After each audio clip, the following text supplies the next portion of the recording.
bienvenidos a La Controversia, transmite Canal Capital en directo, un programa siempre de debate sobre los problemas del país y sobre los problemas de Bogotá. Hoy tenemos unos invitados especiales para debatir un tema especial. Gerardo Ardila es secretario de Planeación Distrital, el concejal William Moreno de Progresistas y Antonio Sanguino del Partido Verde para debatir sobre el gobierno de Petro, sobre un año de la alcaldía de Bogotá. Lo vamos a evaluar este año antes de que termine su año. Empezó el 1 de enero, de verdad que estamos a un tiempo de venir. Seguramente más tarde nos acompañará Héctor Riveros, pero por ahora vámonos a un pulso político, es a un debate con otras personas que van a aportar ideas para nuestra controversia acá.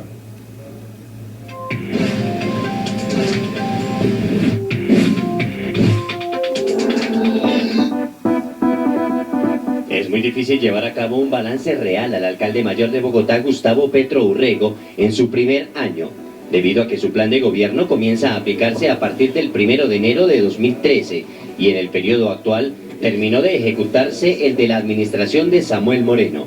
Sin embargo, es bueno tener en cuenta algunos aspectos a la hora de dar una calificación a lo que va de la gestión del actual burgomaestre, como los que a continuación analizan nuestros invitados en el Pulso Político.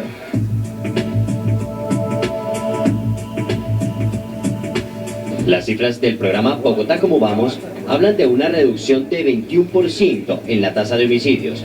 Sin embargo, la misma encuesta ciudadana muestra un aumento en la percepción de inseguridad de 12 puntos, registrando que el 46% de los bogotanos se sienten inseguros aún en la ciudad. El resultado de la administración es bastante bueno en materia de seguridad.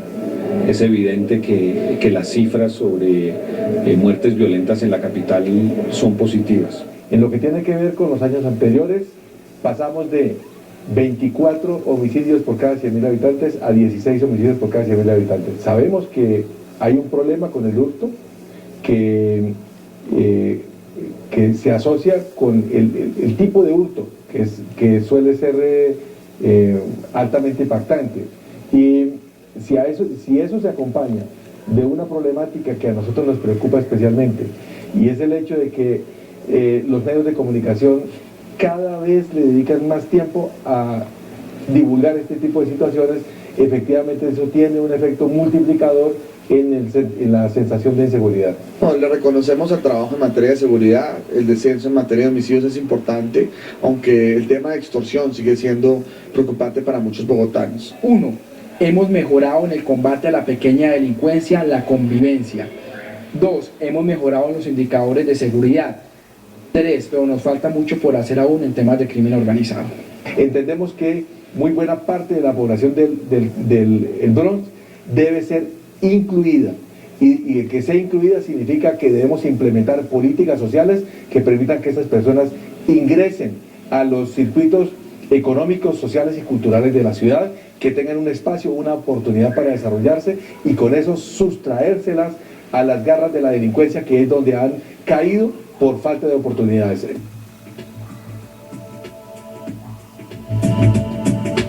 Cuando le decimos a la gente que necesitamos ampliar el preescolar, volverlo de 3 grados, tener los niños desde prejardín y jardín en las instituciones oficiales, recibirlos a los 3 años, ofrecerles 40 horas semanales de atención en los colegios desde chiquitos. Eso es una necesidad indiscutible de la ciudad. Además de hacer la propuesta, la hemos puesto en práctica a manera de ejercicio piloto este año. Hemos ampliado en 3.000 niños la educación preescolar, hemos ampliado a 10.000 el número de muchachos que tienen 40 horas semanales en la básica, hemos fortalecido los programas de media y hemos comenzado a implementar programas de, por ejemplo, tecnologías de información y comunicaciones, acceso a internet de banda ancha para todos los colegios. De esa manera la Secretaría de Educación ha venido implementando la jornada extendida, dejando a un lado la jornada única escolar, principal propuesta del alcalde Gustavo Petro. En esa jornada extendida hace que los jóvenes que siguen yendo a la doble jornada, que van por la mañana o por la tarde, tengan 2 horas cada semana o 4 horas cada semana adicionales de una cátedra extracurricular. Lo que es importante, hay que promover la formación integral, pero lo que hay que retomar y lo que hay que decirlo claramente es que esta jornada extendida no está favoreciendo la calidad en la educación. Nosotros este año, por ejemplo, inauguramos 10 comedores escolares para ampliar en 25.000 el número de niños que tienen almuerzos o desayunos. Ampliamos en 50.000 los refrigerios escolares. Hay deficiencia con el transporte para que los jóvenes asistan a sus actividades, hay problemas con las dotaciones para que cumplan con las actividades, la alimentación es precaria, muchas veces llega fría a los colegios.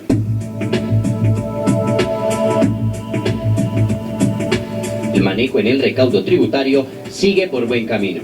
Hoy la Administración Distrital presenta a consideración del Consejo el proyecto de modernización tributaria, a través del cual busca simplificar el impuesto de industria y comercio, reduciéndolo a 3 tarifas, con un cobro anual para el régimen común y el impuesto predial, que dejaría de cobrarse según el estrato al que pertenece el predio y pasaría a valorarse según su avalúo catastral.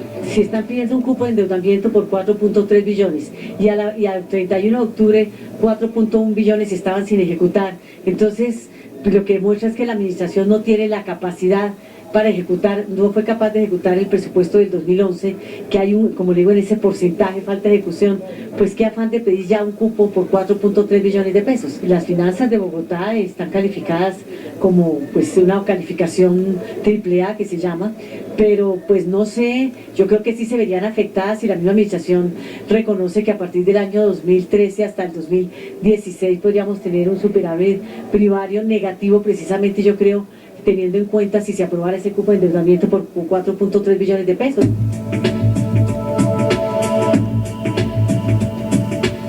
En lo que se refiere a la ejecución presupuestal, la verdad el resultado es muy pobre. No sabemos nada del metro, no sabemos nada del tranvía, la avenida longitudinal quedó paralizada. Y el alcalde nos tiene una deuda con el tema del metro pesado.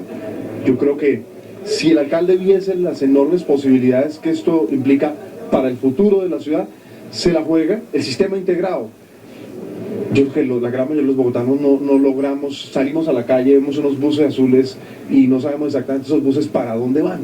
¿Sí? Y ahí estamos desperdiciando una plata. Por supuesto, eso no lo creó él. Las rutas que le tocaron al sistema integrado para inaugurarse fueron los huesos de las rutas de Bogotá.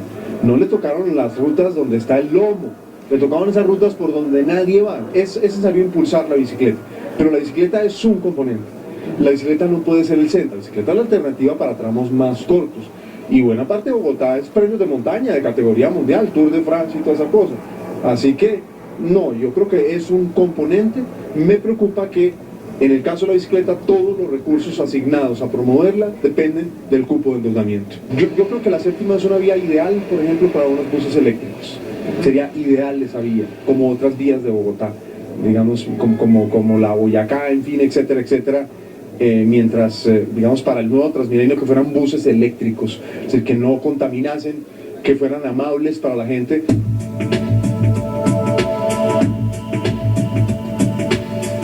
Creo que hay algo interesante también en los temas de diversidad.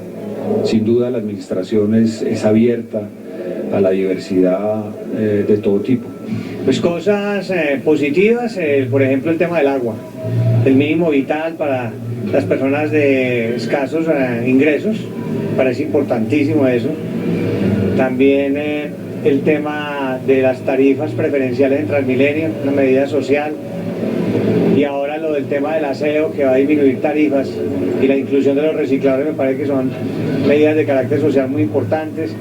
En el caso de la creación de la subsecretaría dentro del sector de integración social es un avance, pero aún así falta la posibilidad de hacer los cambios culturales que esta ciudad necesita para lograr realmente índices mayores de respeto y para poder bajar un poco la discriminación que se evidencia en expresiones incluso homofóbicas como la de algunos concejales. El tema de la mezcla de personas de distintas condiciones socioeconómicas en áreas de la ciudad para no tener esa división tan fuerte que hay en Bogotá y en Colombia, de que allá viven los ricos y acá viven los pobres.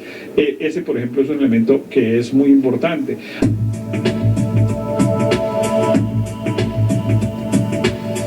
Las cifras de Bogotá no son buenas. Bogotá siempre ha tenido los niveles de desempleo más bajos del país. en parte por el poderío de su aparato productivo. Y en las últimas mediciones del DANE, el desempleo baja en Colombia y sube en Bogotá, sube del 8.1 al 8.6%.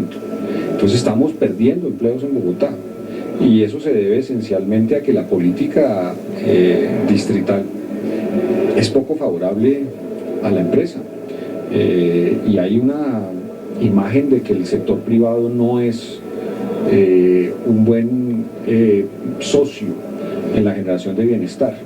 La administración prefiere empresas públicas, prefiere tener empleados públicos, prefiere subir los impuestos, y todas esas normas naturalmente desestimulan a los empresarios.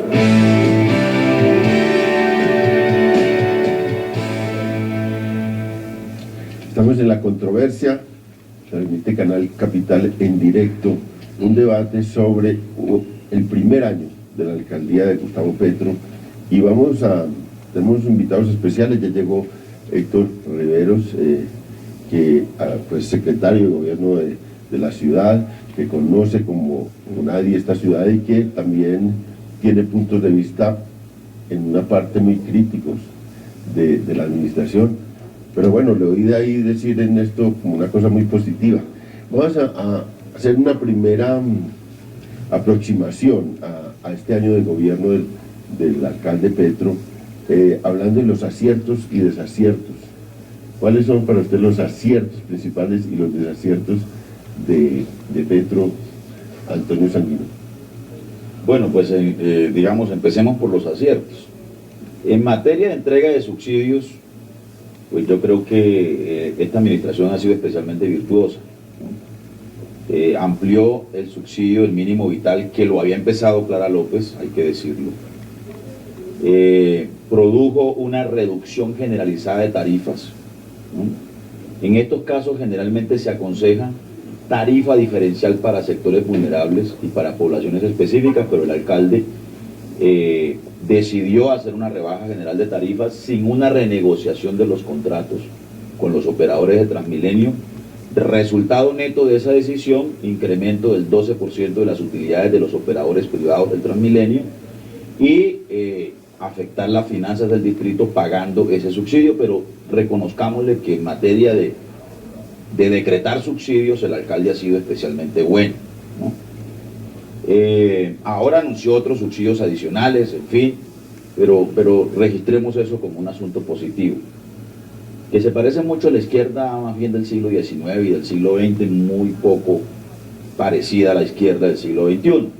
Segundo acierto, yo creo que por supuesto todos reconocemos que el comportamiento de los indicadores de seguridad son positivos. La ciudad ha mejorado en materia de rebaja de tasas de homicidio, aun cuando, como dice el registro que ustedes acaban de presentar, la percepción de inseguridad se sigue manteniendo. Y dos aciertos en materia de desarrollo institucional de la ciudad: la creación de la Secretaría de la Mujer, que fue aprobada en el Consejo por iniciativa de la Administración Distrital, empujada por el Movimiento Social de Mujeres, y la creación de la Alta Consejería para las Víctimas, que da un mensaje en el sentido de colocar el tema de víctimas como prioritario en la agenda pública de la ciudad. Nunca había visto yo hablar tan positivamente a Sanguino. Pero sigamos con Héctor. Con Héctor. Bueno, a ver, yo creo que yo comienzo por lo negativo, porque después me pasa lo de Sanguino, que uno solo termina hablando de lo positivo. Voy a empezar por lo negativo. Yo creo que lo más malo de Petro ha sido él, su estilo pendenciero, su falta de claridad, digamos, sobre el modelo de ciudad que quiere. Él coge elementos de un lado, de otro, saca unas ideas desordenadas, improvisa mucho, es un pésimo gerente, etc. El problema de Petro es Petro, no hay duda. Ahora, hay unas cosas en las que ya ha tomado, digamos, individualmente, hay unos elementos, por supuesto, positivos. El tema de la seguridad, pues hay unos resultados. No todos atribuibles al gobierno local, como siempre puede ser en temas de seguridad, pero ahí están los resultados: una disminución en la tasa de homicidio, que por supuesto es una tontería decir que se atribuye al tema del desarme. Eso está suficientemente digamos, probado cuál es el impacto que una política de restricción de uso de armas tiene en la tasa de homicidio, y es pues un impacto relativamente pequeño. Ahí hay que sumar otro montón de cosas, especialmente el plan cuadrante de la Policía Nacional ha producido unos efectos no solamente en Bogotá, sino en otras ciudades muy importantes. Pero sin duda ese, digamos que es un efecto positivo. Hay unos elementos conceptuales positivos en lo que ha propuesto el alcalde Petro, que él mismo desafortunadamente no ha podido ordenar. Por ejemplo, unas propuestas en materia urbana, que además son de autoría intelectual del doctor Ardila, digamos, todo ese tema de tratar de tener una ciudad mucho más integrada, menos segregada, pues evidentemente es una cosa interesante. Es muy interesante el tema de la redensificación, la posibilidad, digamos, de liberar las alturas en lo que llaman el centro ampliado para propender por ahí una redensificación. Es una cosa muy interesante. Hay unas cosas conceptuales incluso ahí que son sutiles pero muy importantes. Por ejemplo, cuando el alcalde propone que haya una mezcla de estratos socioeconómicos, digamos que es una equivocación, porque los estratos socioeconómicos es una verificación de las condiciones físicas del entorno en el que uno vive, no tiene que ver con el ingreso. Entonces, pues digamos, la supuesta mezcla de estratos socioeconómicos en realidad lo que trataría es de mezclar personas de condiciones socioeconómicas distintas, que es otra cosa, de ingresos distintos. Pero más allá del error conceptual, por ejemplo, el alcalde, cuando le preguntaron cómo iba a ser, teniendo, digamos, un edificio ocupado por personas de condición social alta y otro al lado de condición social o de ingresos económicos menores, el alcalde dijo una cosa que es de la colonia, pero que es muy buena, que es: las fachadas van a ser iguales, como en Cartagena, como en Barichara, como en Villa de Leyva, como en todas las ciudades coloniales. La desigualdad está de puertas para adentro, porque, digamos, hay una apariencia de igualdad. Eso es una cosa conceptualmente muy interesante, pero que el propio alcalde un día soltó así sin entender muy bien. Él tiene un poco un desorden en la política. El doctor Ardila no le ha podido ordenar la información adecuadamente para que él la tenga. Pero evidentemente hay unas cosas muy positivas, y a mí sí, y yo quisiera, yo lo dije incluso personalmente un día que me encontré con el alcalde, quisiera que esa política él lograra, digamos, empaquetarla mejor y sacarla adelante, porque yo sí creo que ahí habría una transformación urbana muy importante para Bogotá. Secretario, hay dos temas. Uno, el estilo. Dice Héctor Cisneros que hay un problema grave del estilo. Pero otro, que es ya al corazón del proyecto, usted dice que no tiene idea de un modelo de ciudad. Usted que pues está encargado de ese tema de la planeación, si hay un modelo de ciudad. Sí, desde luego. Yo creo que el doctor Riveros lo ha planteado con mucha claridad y lo ha planteado con una transparencia que a mí me hubiera costado trabajo. La idea fundamental de este proceso es la de recuperar la posibilidad de una ciudad compacta. Yo creo que la propuesta que estamos haciendo del plan de ordenamiento territorial hay que entenderla, o un plan de ordenamiento territorial hay que entenderlo como un conjunto de estrategias que permiten estímulos y desestímulos. Estimulamos lo que creemos que debería ser el modelo de ciudad y desestimulamos aquello que nos parece inconveniente. Y desde esa perspectiva pues estamos desestimulando la localización de nuevas poblaciones, de nuevas personas en las áreas de riesgo, sobre todo en las áreas inundables en el occidente de la ciudad, y en las áreas donde tenemos todos los peligros gigantescos de la inestabilidad estructural generada sobre todo por una minería irresponsable que dejó abandonadas cantidades de minas que nunca se cerraron, y que tenemos un pasivo ambiental que debemos nosotros ahora tener que enfrentar. Y al mismo tiempo estamos estimulando la posibilidad de la localización de todas esas nuevas poblaciones en las áreas en las cuales la ciudad tiene unos bajísimos densidades, en primer lugar, y en segundo lugar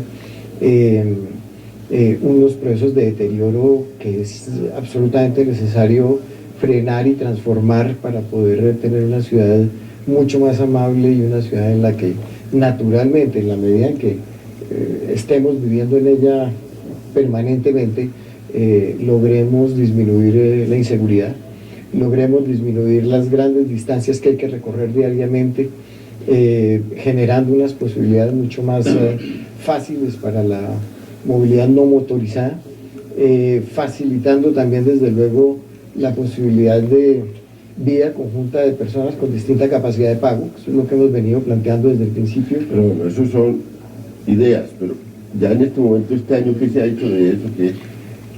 Bueno, en primer lugar, pues está, yo creo que eso es mucho más que ideas hoy en día. Ya el plan de desarrollo que presentamos ya se está llevando a la práctica en estos pocos meses desde su aprobación, ¿no? En estos 5 o 6 meses hemos logrado avanzar seriamente. Primero, no teníamos una evaluación clara de los suelos que corresponden al distrito, no había en ninguna parte una lista clara de cuáles eran los predios que teníamos, cuál era su tamaño, cuál era su localización. Todo eso lo hemos tenido que hacer para poder seguir avanzando. No teníamos tampoco... Sí, que hay muy poco suelo. Hay poco, pero no tan poco como pensamos, ¿no? Y además, en ese poco suelo se pueden hacer buenas cosas. Y yo pienso que además de que hay poco suelo, precisamente por eso estamos buscando la posibilidad de liberar alturas en algunas zonas para permitir utilizar de una mejor manera el espacio del que disponemos. Hemos hecho propuestas importantísimas, como por ejemplo permitir la combinación de usos en predios dedicados a usos dotacionales, que era prohibido que eso se hiciera. Hoy en día estamos permitiendo que haya que se pueda hacer combinación de usos, de manera que también se pueda asegurar que esos dotacionales puedan autofinanciarse en los casos en que sea necesario, que se tenga la posibilidad de tener una mejor calidad de oferta para los que están viviendo en sus alrededores. Yo creo que hemos avanzado muy seriamente, y desde el punto de vista ambiental, los procesos de concertación con las autoridades ambientales, con la CARI, con la Secretaría de Ambiente, yo creo que nos dan la posibilidad de ser muy coherentes en una oferta para la ciudad que en pocos años va a empezar a dar frutos. Eso no será inmediato, y yo creo que lo importante es que estamos tomando decisiones que implican consumir un capital político que probablemente nosotros mismos no vamos a recuperar, pero que hay que hacerlo por seriedad y que hay que hacerlo por convicción también, ¿no? Por último, un punto clave aquí es que la mayoría de los miembros del gabinete no hemos sido políticos, en el sentido de que no hemos sido militantes políticos activos. En general todos venimos de la academia o venimos de otros procesos sociales de otra naturaleza, lo cual nos da muchísima independencia, que yo creo que el alcalde ha respetado y que a veces costó para poderla integrar. Yo creo que estamos empezando a lograr esa integración, y yo creo que eso es benéfico para la ciudad.